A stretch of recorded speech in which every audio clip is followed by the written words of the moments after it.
Mickey Hawkins outside of London Stadium, West Ham Fan TV. 1-1 draw. It's not the greatest of results, but could have been a lot worse. Nah, but with the way we started at home and it's like 4 unbeaten at home now. I think that's a positive to take from the game. Starting to make it feel like a bit of a fortress, a bit like the new home. Of course, it's not always going to be a real home, but 4 unbeaten. I thought when we scored the goal, I thought we'd kick on, get maybe 2, 3. And then Adrian just makes a bit of a howler and it goes to pot. Just the biggest individual mistake. I mean, that's a few, innit, that he's made this season. I mean, is it time for Randolph to come in and have a shot now? Because I think he's a more solid keeper, mate. Well, see, the thing about Randolph, he would start for most Premier League teams. He's an international keeper, playing at the Euros, for Ireland and whatnot.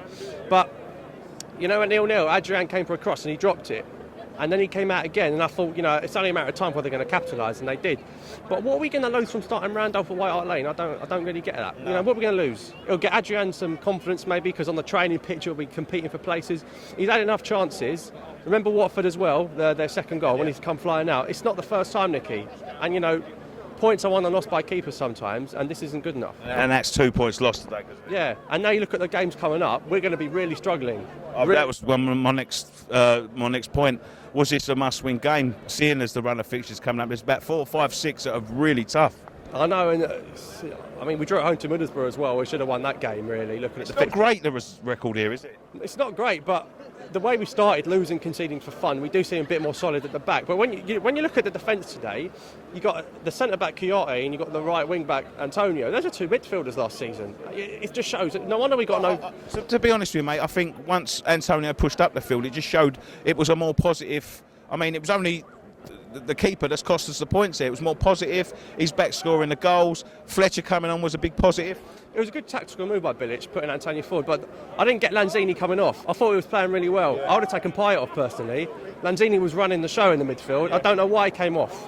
And he was looking like making something happen, perhaps, not like Messi, but he's doing these tricks and things, and it was coming off. Payet, well, he did nothing. I mean, I love him to bits. He's not been there, has he, for the last few games? Let's be fair. He hasn't been there, has he? I see people coming on and saying he doesn't want to be here. I think he does, because Bilic is not the sort of guy who would keep people who don't want to play here. Yeah. But at times, you're allowed to drop him, even if he is one of your best players.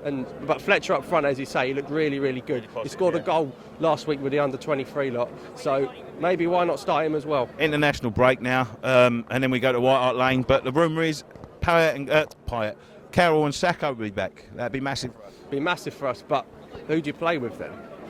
Which one of them, if any? You've got to start one of them, I think. I think it's been so poor up there. I think you've got to start one of them. And are you today? He just looked a bit lost up there. Yeah. I don't know if it was lack of match fitness, but he just offered nothing. I don't know if that's going to pay off. And Zaza as well, not even getting on the pitch. Well, I mean, the rumour is that one more game and he triggers his claws, so I don't think we'll see him again. Well, that's just a massive, massive waste of time for everyone. That's embarrassing from the club. It's November and we can't play, one of the big... That's just... Look, I mean, it's looking like a bit of a dogfight. Let's not beat around the bush, Nicky. It's going to be tough, but we've got to get through it. We're West Ham. We always get through it. And against the big teams, we come up sometimes. And hopefully, we went to White Hart Lane with Big Sam. We won 3-0. You never know what's going to happen. All right, mate. Thanks for joining us on West Ham Fan TV. Have a